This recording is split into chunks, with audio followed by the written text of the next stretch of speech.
ನಮಸ್ಕಾರ. ನಾವೆಲ್ಲರೂ Google pay, phone pay ಹೀಗೆ UPI ಅನ್ನಂತೂ ಪ್ರತಿದಿನ ಬಳಸ್ತೀವಿ ಅಲ್ವಾ?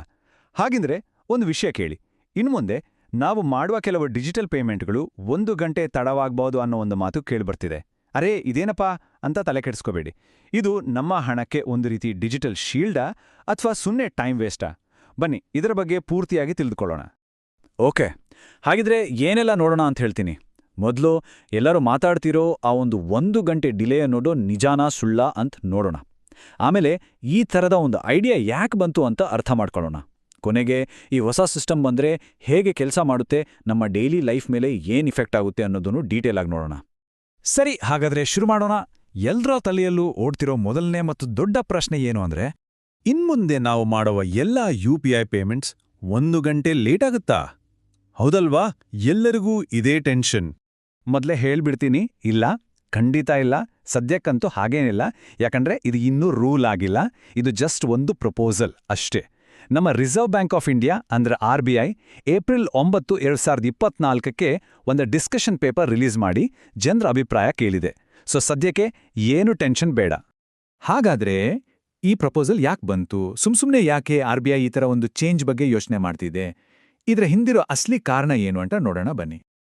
ನೋಡಿ, ಇಂಡಿಯಾದಲ್ಲಿ UPI ಎಷ್ಟು ದೊಡ್ಡ ಸಕ್ಸಸ್ ಅಂತ ನಮಗೆಲ್ಲ ಗೊತ್ತು. ಆದರೆ ಕಾಯಿನ್ಗೆ ಇನ್ನೊಂದು ಮುಖ ಇರುತ್ತಲ್ಲ, ಹಾಗೇ ಇದರ ಜೊತೆಗೆ ಆನ್ಲೈನ್ ಫ್ರಾಡ್ ಅಂದರೆ ಡಿಜಿಟಲ್ ವಂಚನೆ ಕೂಡ ಭಯಂಕರವಾಗಿ ಜಾಸ್ತಿ ಆಗಿದೆ. ಈ ನಂಬರ್ಸ್ ನೋಡಿ, 2021ರಲ್ಲಿ ಸುಮಾರು 551 ಕೋಟಿ ರೂಪಾಯಿ ವಂಚನೆಯಿಂದ ಲಾಸ್ ಆಗಿದ್ರೆ 2025ಕ್ಕೆ ಅದು ಊಹೆ ಮಾಡೋಕ್ಕೂ ಆಗಲ್ಲ, ಬರೋಬ್ಬರಿ 22,193 ಕೋಟಿಗೆ ತಲುಪಿದೆ. ಇದು ಎಷ್ಟು ದೊಡ್ಡ ಜಂಪ್ ಅಂತ ಯೋಚನೆ ಮಾಡಿ. ಈ ವಂಚಕರಿದ್ದಾರಲ್ಲ, ದಿನದಿಂದ ದಿನಕ್ಕೆ ಸಿಕ್ಕಾಪೋಟೆ ಸ್ಮಾರ್ಟ್ ಆಗ್ತಿದ್ದಾರೆ.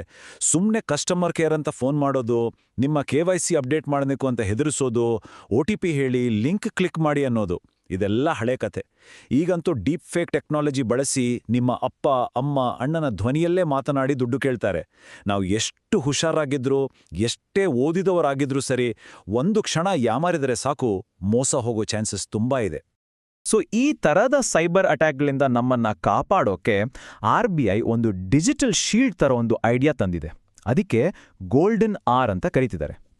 ಏನಿದು ಗೋಲ್ಡನ್ ಆರ್? ಇದು ಹೇಗೆ ಕೆಲಸ ಮಾಡುತ್ತೆ ನೋಡೋಣ ಬನ್ನಿ. ಇದರ main concept 1 hour cooling off period.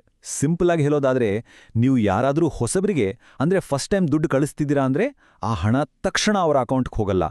ನಿಮ್ಮ ಅಕೌಂಟ್ನಿಂದ ಡೆಬಿಟ್ ಆಗುತ್ತೆ, ಆದರೆ ಸಿಸ್ಟಮ್ ಅದನ್ನು 1 ಗಂಟೆ ಹೋಲ್ಡ್ ಮಾಡುತ್ತೆ. ಈ 1 ಗಂಟೆ ಒಳಗೆ ಏನಾದರೂ ಹೆಚ್ಚು ಕಮ್ಮಿ ಅಂತ ಗೊತ್ತಾದ್ರೆ ನೀವು ಆ ಟ್ರಾನ್ಸಾಕ್ಷನ್ ಅನ್ನ ಕ್ಯಾನ್ಸಲ್ ಮಾಡಬಹುದು. ಇದು ರಿಯಲ್ ಲೈಫ್ನಲ್ಲಿ ಹೇಗೆ ವರ್ಕ್ ಆಗುತ್ತೆ ಅಂತ ಒಂದು ಉದಾಹರಣೆ ನೋಡೋಣ. ಯೋಚನೆ ಮಾಡಿ, ಯಾರೋ ಒಬ್ಬ ಸ್ಕ್ಯಾಮರ್ ನಾನು ಪೊಲೀಸ್ ಅಂತ ಹೇಳಿ ಕಾಲ್ ಮಾಡ್ತಾನೆ. ನಿಮ್ಮ ಮಗ ಆಕ್ಸಿಡೆಂಟ್ ಮಾಡಿದಾನೆ, ಈಗಲೇ ದುಡ್ಡು ಹಾಕಿ ಅಂತ ಪ್ಯಾನಿಕ್ ಮಾಡ್ತಾನೆ. ನಾವು ಆ ಗಾಬರಿಯಲ್ಲಿ ಆತ ಕೊಟ್ಟ ನಂಬರ್ಗೆ ದುಡ್ಡು ಹಾಕ್ಬಿಡ್ತೀವಿ. ಅಲ್ಲೇ ಈ ಹೊಸ ಸಿಸ್ಟಮ್ ಇದ್ರೆ ಆ ದುಡ್ಡು 1 ಗಂಟೆ ಲಾಕ್ ಆಗುತ್ತೆ. ಅಷ್ಟರಲ್ಲಿ ನಾವು ಸ್ವಲ್ಪ ಸಮಾಧಾನ ಮಾಡಿಕೊಂಡು ನಮ್ಮ ಮಗನಿಗೆ ಫೋನ್ ಮಾಡಿದ್ರೆ ಅಸಲು ವಿಷಯ ಗೊತ್ತಾಗುತ್ತೆ. ಆಗ ತಕ್ಷಣ ಬ್ಯಾಂಕಿಂಗ್ ಆ್ಯಪ್ ಓಪನ್ ಮಾಡಿ ಕ್ಯಾನ್ಸಲ್ ಅಂತ ಒತ್ತಿದ್ರೆ ಸಾಕು, ನಮ್ಮ ದುಡ್ಡು ನಮಗೆ ವಾಪಸ್ ಬರುತ್ತೆ. ಎಂಥ ಒಳ್ಳೆ ಐಡಿಯಾ ಅಲ್ವಾ ಇದು? ಓಕೆ, ಇದೆಲ್ಲ ಸರಿ.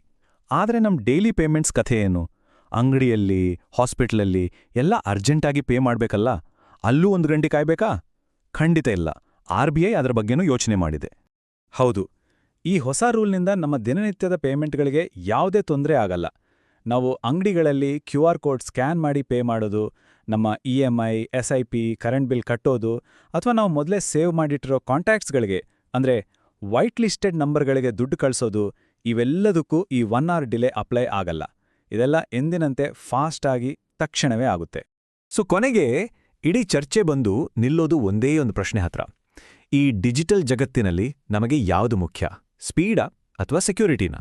ನೋಡಿ, ಇದೊಂದು ರೀತಿ ತಕ್ಕಡಿ ಇದ್ದಾಗೆ. ಒಂದ್ ಕಡೆ ಇನ್ಸ್ಟೆಂಟ್ ಸ್ಪೀಡ್ ಇದೆ, ನಾವು ಕಳಿಸಿದ ತಕ್ಷಣ ದುಡ್ಡು ಹೋಗ್ಬಿಡುತ್ತೆ, ಹೊಸಬರಿಗಾದ್ರೂ ಸರಿ. ಆದರೆ ಇಲ್ಲಿ ರಿಸ್ಕ್ ಜಾಸ್ತಿ. ಒಮ್ಮೆ ಮೋಸ ಹೋದ್ರೆ ದುಡ್ಡು ವಾಪಸ್ ಬರೋದು ಡೌಟ್. ಇನ್ನೊಂದ್ ಕಡೆ ಎನ್ಹ್ಯಾನ್ಸ್ಡ್ ಸೆಕ್ಯೂರಿಟಿ ಅಂದ್ರೆ ಹೆಚ್ಚು ರಿಸ್ಕ್ ಇರೋ ಹೊಸ ಪೇಮೆಂಟ್ಗಳಿಗೆ ಮಾತ್ರ 1 ಗಂಟೆ ಡಿಲೇ. ಆದರೆ ಈ ಡಿಲೇ ನಮಗೆ ಕ್ಯಾನ್ಸಲ್ ಮಾಡುವಂಥ ಆಪ್ಷನ್ ಕೊಡುತ್ತೆ. ಅಂದ್ರೆ ಒಂದು ಸಣ್ಣ ಅನಾನುಕೂಲತೆ ಒಂದು ದೊಡ್ಡ ಸೇಫ್ಟಿ ನೆಟ್ ಕೊಡುತ್ತೆ. ಈ 1 ಗಂಟೆಯ ಸಮಯ ಇದೆಯಲ್ಲ, ಅದನ್ನ ಯಾಕೆ ಗೋಲ್ಡನ್ ಅವರ್ ಅಂತ ಹೇಳ್ತಾರೆ ಅಂದ್ರೆ, ಈ ಸಮಯದಲ್ಲಿ ನಮಗೆ ಯೋಚನೆ ಮಾಡೋಕ್ಕೆ ಟೈಮ್ ಸಿಗುತ್ತೆ. ಗಾಬರಿಯಲ್ಲಿ ಮಾಡಿದ ತಪ್ಪನ್ನ ಸರಿಪಡಿಸ್ಕೊಳ್ಳಕ್ಕೆ, ಟ್ರಾನ್ಸಾಕ್ಷನ್ ಕ್ಯಾನ್ಸಲ್ ಮಾಡೋಕ್ಕೆ ಅವಕಾಶ ಸಿಗುತ್ತೆ. ಅಷ್ಟೇ ಅಲ್ಲ, ಬ್ಯಾಂಕ್ಗಳಿಗೂ ಕೂಡ ಏನಾದರೂ ಡೌಟ್ ಬಂದ್ರೆ ಆ ಟ್ರಾನ್ಸಾಕ್ಷನ್ ಅನ್ನ ವೆರಿಫೈ ಮಾಡೋಕ್ಕೆ ಸಮಯ ಸಿಗುತ್ತೆ.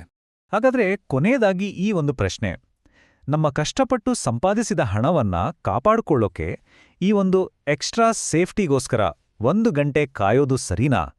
ಈ ಸ್ಪೀಡ್ ಮತ್ತೆ ಸೆಕ್ಯೂರಿಟಿ ನಡುವೆ ಒಂದು ಬ್ಯಾಲೆನ್ಸ್ ಬೇಕಲ್ವಾ? ಇದ್ರ ಬಗ್ಗೆ ಏನನ್ಸುತ್ತೆ? ಯೋಚನೆ ಮಾಡಿ.